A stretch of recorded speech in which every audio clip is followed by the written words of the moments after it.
All right, by the end of this video, I'm not sure who's gonna get more press, the Converse All-Star BB Prototype CX or Ross, the store I got them at, for $27, but whichever one that happens to be, let's get into it. I've actually been really curious about the performance line of Converse. Number one, with their updated CX foam, and is that a super plush foam or is it just plush compared to more of their retro basketball sneakers? Second of all, the Nike Zoom Air units in these, their collaboration with Nike, wanted to see kind of how they feel in someone else's shoe.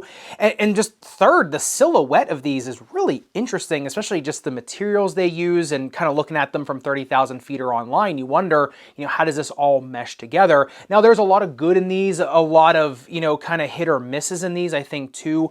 But my very favorite part has to be the tongue.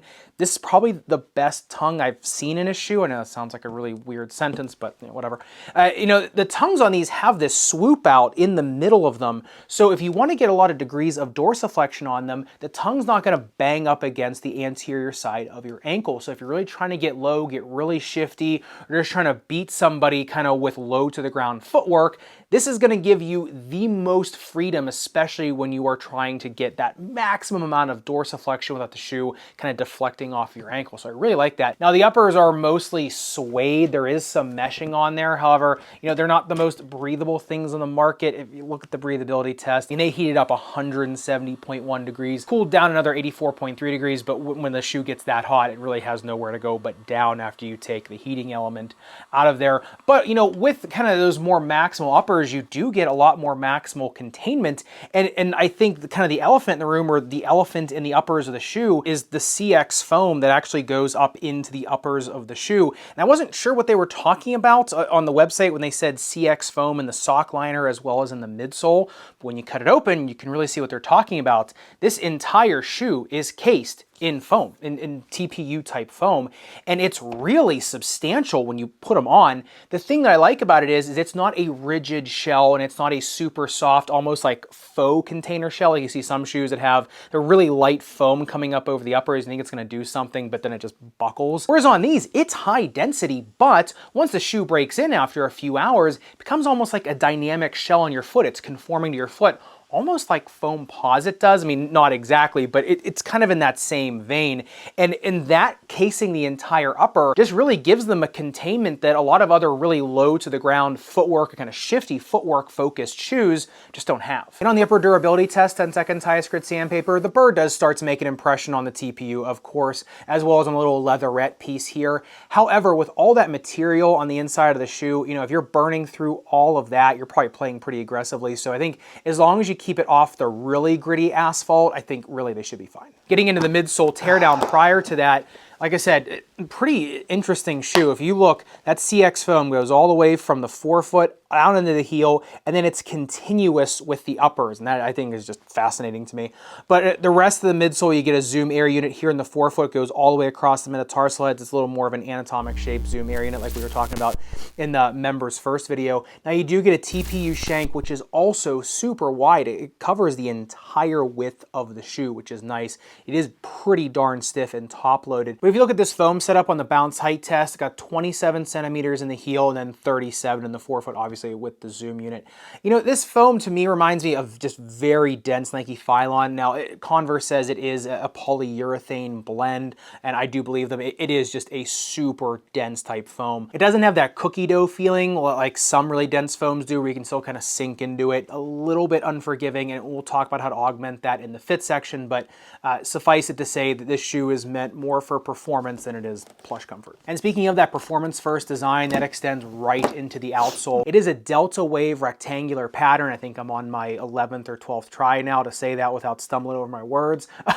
But what I like about it is it's continuous with the foam here in the uppers, and so everything just feels and looks like it's going to bend very easily. And if you look at it, it bends like an accordion on the shoe. Every little bit of that wave, every bit of that delta is bending with the shoe. So it moves very fluid for a full length tread pattern, because a lot of times you get the full length tread patterns, yeah, excellent ground contact, awesome feel. They just don't move very well. They don't bend with your foot so well.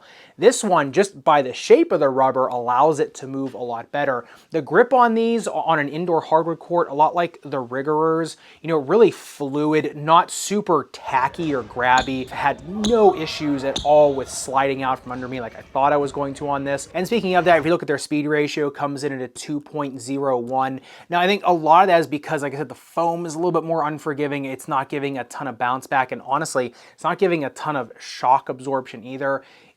These are really, you know, if you can bring the speed to them, they're going to give you a ton in return in terms of kind of nimble and fluid footwork. So they are an extremely quick shoe, but they're meant for people that can bring the speed. And on the outsole durability test, 10-second Tithe Grit sandpaper, I mean, yeah, you know, millimeter of damage there on about a 2 mm tread depth. So I think they're good for outdoor courts in terms of their movement. They grab okay on outdoor courts. I really had no slippage or anything. It's just that with the foam being really unforgiving on an outdoor court and just the kind of tread it is really going to do its best work on indoor hardwood, carpet, or rubber. And you know, the best surfaces for the prototype is a good segue into the fit with kind of more of that unforgiving foam on outdoor courts. Now, the fit of these, they are a little bit more streamlined. Narrow medium foot, go true to size 2E. Probably would be going up that half size, especially because the lockdown is good.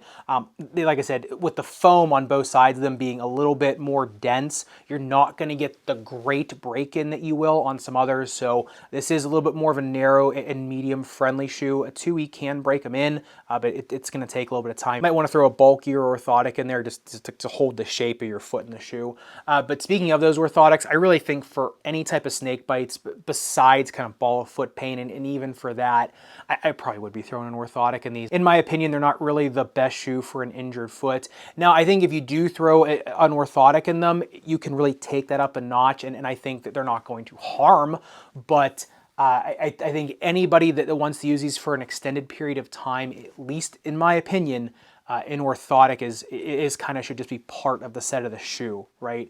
And like I said, if you can get them for a really great price, like I did for 27 bucks, you already have a pair of orthotics, and I think it's a great pickup. But you know, the tools of these are meant to be used, but by the quick and flashy, and so I think that's where they get their best playability characteristics from people that can get super low to the ground and want to get super low to the ground. You know, the dude who is dribbling 1,000 miles an hour behind his back about, you know, a centimeter off the ground is the person that's going to like these the most. The person who goes out on the court just hoping to break somebody's ankle or hoping that someone's going to fall down because of how quick his feet are or her feet are, this is the shoe for them.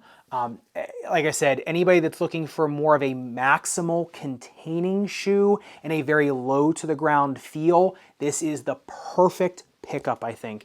You know, if you're someone that just wants the feeling of a maximalist shoe in the uppers, but the feeling of a very low to the ground shoe and like a real quick mover shoe in the footbed, then I think this is your pickup. Someone that needs a little bit more support underneath of their foot, then yeah, throw an orthotic in them or just look somewhere else. But I think this fits a niche market. But for those basketball players that fit that profile, I think they're going to be amazing. And make sure you drop a comment down below. Let me know your thoughts on the CX. You know, like I said, it was a super interesting shoe to me. I'm really glad I was able to get a pair and check out. And I think, you know, the next time Converse updates it, I'm definitely going to, you know, check them out because I just kind of want to see the evolution of their foam more than anything else. I think they're trying to get more into the performance space, and I would love to see kind of what they do in subsequent generations of the shoe. So let me know what you think down below. And if you want to see another shoe that plays a lot like the CX, the Way of Wade Center Flash going to the knife, make sure you click into this video up above and subscribe down below. Respect your rubber and foam, especially the foam that goes all the way around the uppers. See you in the next one.